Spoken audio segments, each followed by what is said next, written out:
Hello everyone and welcome to part 7 of the Tamiya 132nd Dehavilland Mosquito FB Mark 6 build. Now we've come a long way here recently. We got done with all the paint of everything and everything is really looking good. I'm really happy with everything for the most part. There are a few little areas that kind of fought me a little bit to the fault of my own, but it is what it is.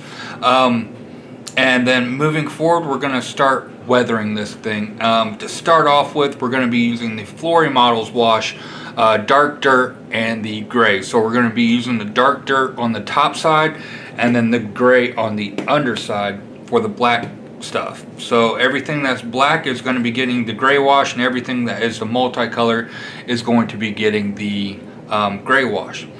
So I'm going to go ahead and I'm grabbing my brush for the Flory. I have a special brush that is only used for the Flory wash, because if you use brushes like that go into thinner and all that other stuff, you can really mess up the clay wash in here.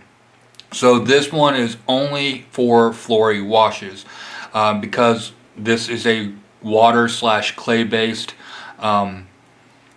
wash. You really only need to use a wet towel to wipe it all off. So I'm going to go ahead and spread everything on, and then once it's all dry, we'll come back and wipe it off. So I'm going to get right to work on this.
Alright, so we just need to let the dark dirt dry for maybe a couple hours tops, and then after that's dry, we'll go in and we'll add the Flory gray to the undersides and all the black, and then after that's dry, we'll start wiping it down. The great thing about this is it's not something that you have to worry about cleaning up immediately, kind of like with the enamel washes, which is a very time sensitive wash, or oil washes or whatever. This, I've let it set on for an entire weekend and then came back to it on Monday, and it wiped off just as easily as if it was an hour or two later. So again, this stuff is really great. I'll put the link to it on where to get it in the US and also everywhere else in the world, because the US has a different distributor than the rest of the world. So yeah, this stuff absolutely great. I love it. And we'll go on to using the gray here in a couple hours once the dark dirt is dry and I can handle it. So I'll see you in 1 second. Alright, so the dark dirt on the top side has dried for about an hour now, so I think that's good enough to flip it over, and we are going to start on the underside. As you see, some of the dark dirt kind of leaked down, but I'm not worried about that because we're going to hit it up with the gray. So we're just coming in and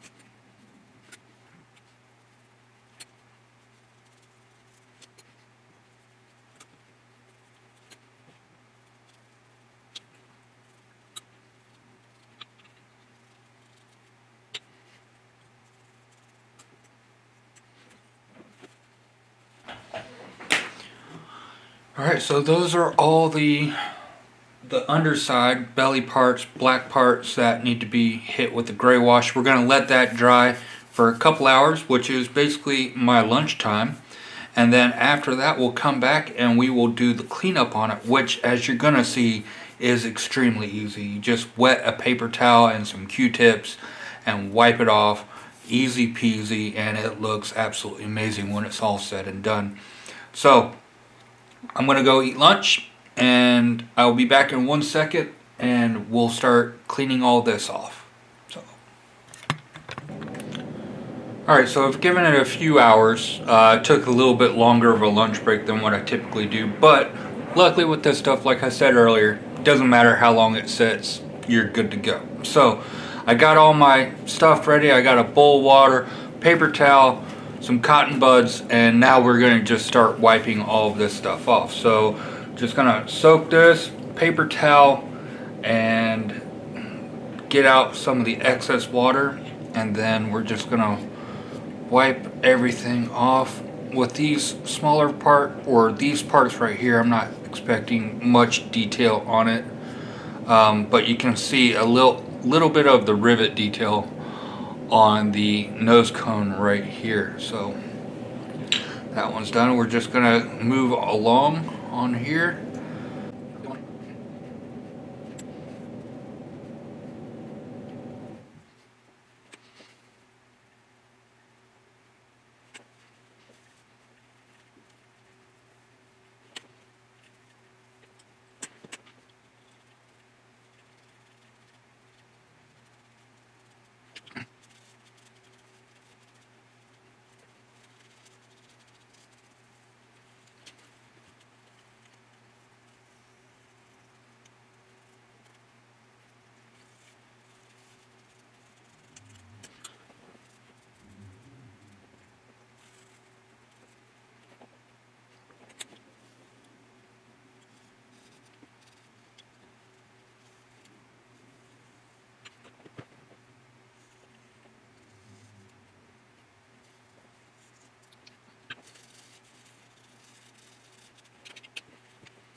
Alright, so the panel lining is done on this. I'm gonna let everything dry for a little bit, because yes, I used a wet paper towel and everything, so there is some water on there. And then also I want to make sure that everything that I want to be gone is gone, and just double check all that. And I like the dark dirt wash from Flory Models, but the gray wash I'm not a huge fan of. I still like it because it's easier to clean up than other stuff, but it does take a little bit more work, as you see, it's still leaving streaks here on everything, and just a little bit of residue on everything. It's just taking a little bit more work. And I know this for a fact because this is not the first time I've had this issue with the gray wash on here. So like the dark dirt goes in, feels everything nice, and then wipes off super easy. But the gray, on the other hand, it likes to leave a little, like, kind of a grayish, whitish silt to the rest of the model even after you've wiped it off. So this might take a couple attempts to get it to the cleaned up point, but I am liking how the gray is sticking in the rivets and everything. And this probably wasn't such a great model to show this off, because there is so little rivet detail and everything on this kit, because, well, in real life this one didn't have many rivets to it. It was a wooden wonder built mainly of wood, with a few areas of aluminum and such for strength.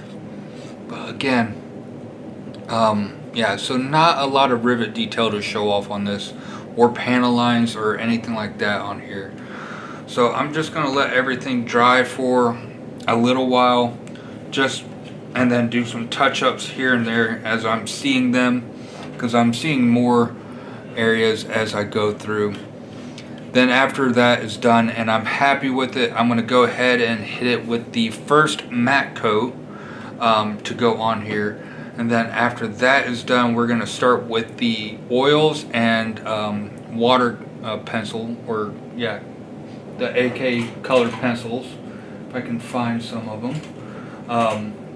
Right here with the dark aluminum right here, and then we got some wood color and some sepia and some other stuff just to kind of weather this up. And the oils, we're going to be doing the exhaust streaks and some little gun soot going on the front right there, and fading back these colors a little bit as well from sitting up in the sun, I guess is what you would like to call it, even though I don't know how much sun England gets to really fade paint, so I might not even really worry about that part. But that's where we're sitting with this. It's really getting close to the finish line of this. So yeah, so I'll see you guys in 1 second after the matte coat is done, and then once we start doing the oil paints for the weathering. Alright, so now it's time to start the weathering of this. Now we're going to start off with the aluminum first, with the chipping. And on this aircraft, it's not going to be a lot of wood or aluminum chipping on this, mainly on the propellers and also like around some of the engine covers and such that were aluminum. So we're going to go ahead, and all I have is a sponge right here that I tore off to make a jagged edge kinda, and we're going to use a kind of a dry brushing technique on this, and I wipe off some of the excess, and we're just gonna dip the front ends of the nose cone right in there. Just maybe went a little bit overboard on that, but I think it should be okay. Just adds a little bit of color variation on that. And then we're going to go with the other one right on the edge, the front edge. Alright, so those are done. Now onto the propellers, and we're just going to kind of brush it across.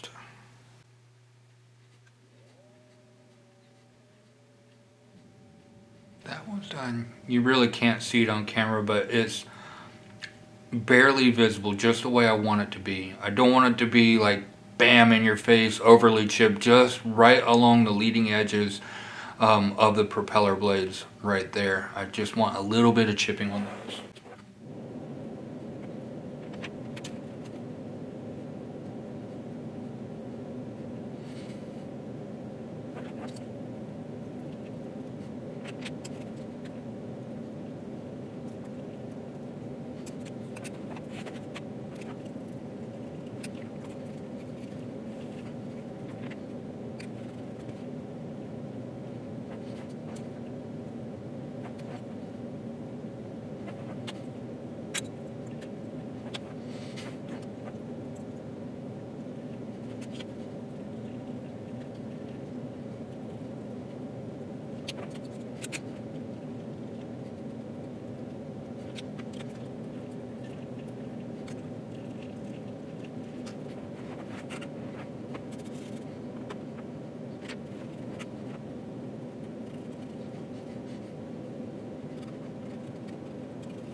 Alright, so now we're going to start with the oils. First we're going to start fading some of the black panels, and also with the main aircraft too, we're going to fade some of it using the Abteilung faded white right here. So we're going to start off with this, and then we'll move on to some of the other areas like the green, where we're going to fade it in with some faded green and also some yellow right there, just to really add some modulation to the colors of this model. So start off, we're gonna put a little dab onto a piece of cardboard, help suck or absorb some of the extra oil in the carrier for the oil. I don't know what it's called, but these Abteilung oils I absolutely love. And we also need our odorless thinner right here, which I am actually getting pretty low on. I'm gonna have to get some more here shortly, but oh, no, that doesn't go in the trash.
Alright, so that's it for now. I'm gonna break for lunch right now, and then when we get back, we're gonna do the faded white on the rest of the aircraft, the actual aircraft. The reason why I did all the small parts first was to test out how it looked, because those parts, number one, like, they're barely visible, so if they fail, if there's a mess up on it, I can fix that and it won't be too visible. Also, some of the parts, like the engine covers, they don't have to be included with the build because they are separate. So if that goes haywire, I can just leave that off. So now that I've got it figured out, I am going to go ahead and we're going to start with the rest of the aircraft, get the faded white done, and then we'll do the faded green and faded yellow on the green parts. And then after that, we'll add in some exhaust streaks, some earth stains from getting kicked up in the dirt and everything for the belly side, and also the bombs right here. And then after that, we have to let this sit for at least a day, maybe two, before we can even touch it again, to let those oils really dry. So I'm gonna, like I said, eat lunch real quick, and then I'll be back and we'll start doing the rest of the aircraft with the faded white and start moving on. So the light is at the end of the tunnel for this build, really is. I'm really excited for this.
Alright, so the main faded white streaking is done, and I'm going to let all this dry for about an hour or so. I just want all the thinner to at least dry for now.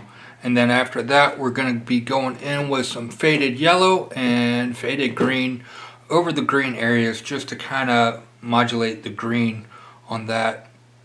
And after that, we start with some of the like exhaust stains and gas stains from spills of filling up and all that stuff. So I'll be back in a little bit to start with the other parts.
Alright, so all the weathering is done for this. All I need to do is spray the matte coat on everything, but I do need to let it dry until pretty much for 24 hours to really let everything set. So I'm going to let everything set and then I'm going to spray it with the matte coat, and then that's it until we start the final assembly. So actually I think this is going to be the end of this part of the build. I'm going to go ahead and get off of here. I'm going to do the final assembly off camera, and then the next part will be the final review of it all done. So I want to thank everybody for sticking around watching. This one is a short one, and then the next one's also going to be a short one because it's just going to be the final end of this. I do have a little area up here with the ammo can to fix because it slipped on the jig and that kind of popped it from the glue point. So I do need to fix that. But other than that, everything is ready. And I'm kind of liking how it is right now. We'll have to see how it looks when all the clear is dry. Or not the clear, but all the thinner, the odorless thinner is dry. And then after the matte coat is on it and blends everything in. So that's where we're standing right now. If you haven't yet, don't forget to like and subscribe. Hit the bell button for notifications of when I post future content. And until next time, I hope you guys have a great day. You stay frosty and happy modeling.